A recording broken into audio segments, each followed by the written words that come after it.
우리가 부동산 투자가 마찬가지지만 주거용과 상업용이 있죠. 근데 오늘은 그 주거용에 대해서 얘기를 해보겠습니다. 아무래도 처음 경매를 하시거나 또 보통 실거주나 뭐 이렇게 투자하시는 분들도 주거용으로 처음에 접근들을 많이 하시니까 오늘은 그 주거용에 대해서 얘기를 하고 다음에 또 상가 내용을 얘기를 또 해보도록 하겠습니다.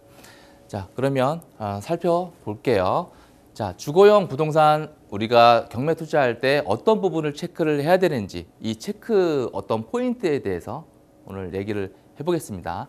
먼저 주거용 부동산이든 상업용 부동산이든 우리가 그 안에 임차인이 있을 수 있겠죠. 꼭 주인만 거기서 영업을 하거나 살고 있지 않으니까요. 그러면 대항력 있는 임차인이 있을 수 있습니다. 대항력 있는 임차인이 뭐냐? 뭐 이런 것들은 그 전 영상에 제가 다 올린 게 있으니까 다시 한번 보시면 도움이 되실 거예요. 만약에 이제 대항력 있는 선순위 임차인이 있다. 그러면 우리가 체크를 해야 될 거. 배당 요구 종기일 내 배당 요구를 했는지 이 부분을 반드시 체크를 해야 되고 확정 일자 여부, 그다음에 증액이 있는 경우 증액분에 대한 확정 일자 이것도 반드시 체크를 해야 됩니다. 그리고 낙찰가에 따른 임차인의 보증금 전액이 배당되는지 이게 중요하죠. 이 보증금 전액이 배당이 안 된다 그러면 추가로 내가 또 인수를 해야 되니까 낙찰자는 입찰자는 임차인의 보증금이 전액 배당이 되는지 일부만 되는지 이 부분을 꼭 체크를 해야 되겠죠. 확정일자가 전입일자보다 늦은 경우 주의하셔야 돼요. 원래 이제 확정일자 가지고 어떤 그 배당의 순서를 정하는데 확정일자가 더 빠른 경우도 간혹 있다 보니까 그런 경우는 주의를 하셔야 돼요. 그럴 때는 전입일자나 확정일자 중에 더 늦은 걸로 배당 순서가 정해집니다. 자, 그리고 임차인보다 먼저 배당되는 임금채권, 조세채권, 공과금채권 등을 확인하셔야겠죠. 그러니까 이게 경매에서는 당해세라는 건데 공매는 이런 세금들에 대한 금액을 알 수 있는데 경매는 사실 이 금액을 알 수 없기 때문에 주의를 하셔야 돼요. 요 내용이 나오네요. 압류재산인 경우 입찰 전 재산명세서를 통해 그러니까 이 압류재산 같은 경우는 경매가 아니라 공매겠죠. 네, 공매는 재산명세서라고 합니다. 경매는 매각 물건 명세서고요. 재산명세서를 통해 확인이 가능하나 경매는 입찰 전 확인할 수 없고 낙찰 이후에 기록 열람을 해서 확인이 가능하니까 이 부분을 굉장히 조심하셔야 됩니다. 그 다음에 이제 아파트, 우리 주거용 부동산의 가장 대표적인 상품이죠. 이 아파트에 대해서 살펴볼게요. 아파트 같은 경우는 사실 높은 경쟁률이 있죠. 입지 좋은 아파트나 뭐 컨디션 좋은 아파트들 그런 거는 많은 사람들이 들어오기 때문에 높은 경쟁률이 있고 그렇기 때문에 낙찰 가격도 높아지겠죠. 어쩔 수 없는 거죠. 실거래가와 부동산 중개소에 매물 조사를 하셔야 돼요. 그러니까 임장을 가서 내가 매물 조사를 반드시 하셔야 되고 현재 실거래가 어떻게 되고 있는지 현재 매물들은 얼마에 나와 있는지 금매는 얼마에 있는지 이런 것들을 확인하셔야 되죠. 그 다음에 입지는 우리가 보통 뭐 학군이나 교통이나 이런 것들을 얘기하는데 입지와 어떤 단지의 연식, 그 다음에 요즘 이제 그 아파트에 대한 어떤 뭐 브랜드 뭐 이런 것도 많이들 보시잖아요. 그리고 세대수 이거에 따른 선호도가 분명히 존재합니다. 이런 것들이 좋으면 좋을수록 많은 사람들이 입찰을 하고 낙찰가율도 높아지겠죠. 그리고 층, 향, 동 위치에 따라서 가격이 달라지고 그리고 수리 여부에 따라서 가격이 또 다르겠죠. 그래서 이 부분을 이제 우리가 현장이나 임장을 가셨을 때 시세 조사를 할 때 반드시 체크를 해야 되겠죠. 그리고 이제 경매 같은 경우는 이 미납관리비가 발생할 수 있어요. 일반 매매로 사는 게 아니라 경매는 거기 점유자가 관리비를 계속 안 내고 살 수도 있기 때문에 미납관리비는 반드시 확인을 해야 됩니다. 나중에 이걸 내가 인수를 하든 하지 않든 어쨌든 미납관리비는 확인을 해야 내가 나중에 입찰가를 선정할 때 좀 참고를 해볼 수 있겠죠. 자, 그리고 이제 주거용 중에 이제 아파트 제외하고 어떤 단독주택, 다가구, 상가주택, 고시원들 이런 것들이 있을 수 있겠죠. 이런 것들을 살펴보면 다수의 전입세대가 있어서 대항력 있는 임차인이 있을 경우가 있으니까 이거는 주의를 좀 반드시 해야 돼요. 예, 다가구 같은 경우는 뭐 임차인들이 많이 있잖아요. 그리고 노후가 심한 경우, 그러니까 오래된 이런 뭐 다가구나 단독주택 뭐 이런 주택들은 수리비가 많이 발생할 수 있어요. 그러니까 사전에 조사를 반드시 꼼꼼하게 하셔야 됩니다.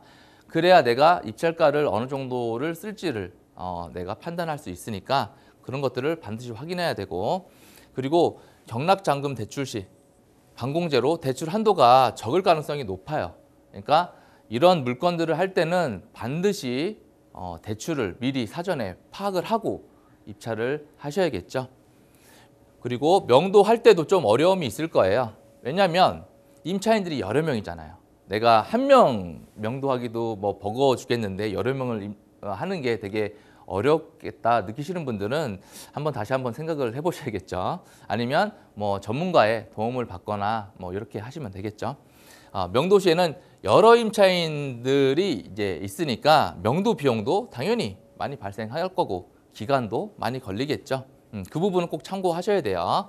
그리고 불법 용도 변경이 있을 수 있어요. 그러니까 이게 우리 흔히 얘기하는 위반 건축물 뭐 이런 것들이 있을 수 있으니까 주거용인데 건축물 대장을 띄워 보니까 근린시설이나 뭐 사무실이나 이렇게 돼 있는 경우도 있으니까 반드시 건축물 대장을 확인하고 입찰을 준비를 해야 돼요. 고시원이나 이런 데들은 그냥 어떤 방개수를 막 늘려가지고 더 임대를 놓으려고 이제 하는 경우들이 있으니까 그런 것들을 내가 꼭 확인하고 현장에서도 꼭 확인하셔야 됩니다. 나중에 그런 거 확인 안 하고 내가 낙찰을 받았다가 이 이행강제금이 발생할 수 있어요. 이행강제금이 발생하면 경우에 따라서는 원상복구 할 때까지 계속 발생을 하니까 그 부분을 꼭 아시고 입찰을 준비를 하셔야 되겠죠. 그리고 다세대 빌라, 빌라들 또 많이 하시죠. 자, 빌라에 우리가 투자를 할 때 포인트는 시세 확인이 사실 아파트보다 조금 어려워요. 당연하겠죠. 아파트는 거래들이 많으니까 실제 요즘에 거래가 얼마나 되고 있고 그다음에 매물들이 어느 정도 나와 있는지 바로바로 확인이 가능한데 빌라는 그렇지가 않죠. 그러니까 난이도가 조금 더 있다라고 생각을 하시면 되고 황금성이 조금 아파트보다 떨어지겠죠. 그래서 매도 기간이 조금 더 걸릴 가능성이 있으니까 전략을 짜고 들어가야 돼요. 내가 어떻게 엑시트를 할 것인지, 뭐 임대나 아니면 매도를 할 때 말이죠. 그리고 이제 좌우 호수가 바뀌는 경우도 있어요.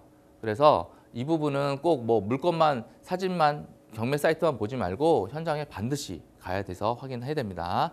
그리고 빌라 투자 많이 하시는 이유 중에 이 재개발 지역 내에 이제 어떤 빌라가 경매로 나왔다. 그러면 이제 그런 것들은 좀 인기가 많은데 그거를 할 때는 이 조합원 지위에 대한 승계 여부 이런 것들을 꼭 확인하셔야 됩니다. 그런 것들이 나중에 안 된다 그러면 낭패를 겪으니까요. 그리고 빌라도 건축물 대장을 꼭 이 필히 확인해야 됩니다.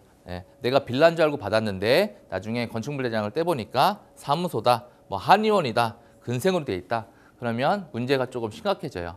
대출도 문제가 생기고 나중에 팔 때도 사실 어려움이 있기 때문에 꼭 빌라 같은 경우도 건축물 대장을 체크를 해야 되겠죠.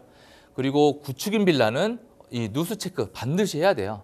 내가 나중에 누수 때문에 어떤 공사를 하거나 그리고 밑에 집에 어떤 그 문제가 생기면 그런 것들도 다 비용이 나가기 때문에 반드시 체크를 해야 되고 주차장이나 뭐 엘리베이터 여부 이런 것들은 또 부수적으로 같이 확인을 해보면 되겠죠. 빌라는 사실 많은 거래가 없기 때문에 인근에 비슷한 연식, 비슷한 평수 이런 빌라하고 비교를 하셔야 돼요. 비교를 해서 시세 체크를 하신 다음에 어느 정도 내가 시세 파악이 되면 그때 입찰을 하시면 되겠죠. 투자 방향에 따라 접근 방식이 다 달라요. 누구는 실거주를 하시는 분이 있고 누구는 뭐 단기 매도로 원하시는 분이 있고 또 다른 분들은 뭐 월세나 전세로 놓으시는 분들이 있으니까 그게 내가 이 물건을 어떻게 접근을 할 건지에 따라서 내가 입찰가나 어떤 투자의 방향도 달라지겠죠. 자, 여러분들이 이렇게 주거용 부동산에 다 관심들이 많으니까 아파트, 빌라, 뭐 상가주택, 뭐 다가구 주택 이런 것들이 다 주거용 부동산이죠. 이런 부동산을 각각의 특성들이 있고 각각의 어떤 조사할 때 여러 가지 체크할 포인트들이 있으니까 이런 부분을 내가 가지고 경매 입찰을 해야 되겠다, 경매 투자 해야 되겠다 이러신 분들은 전문가의 조언을 꼭 받으시고 입찰 준비하셨으면 좋겠습니다.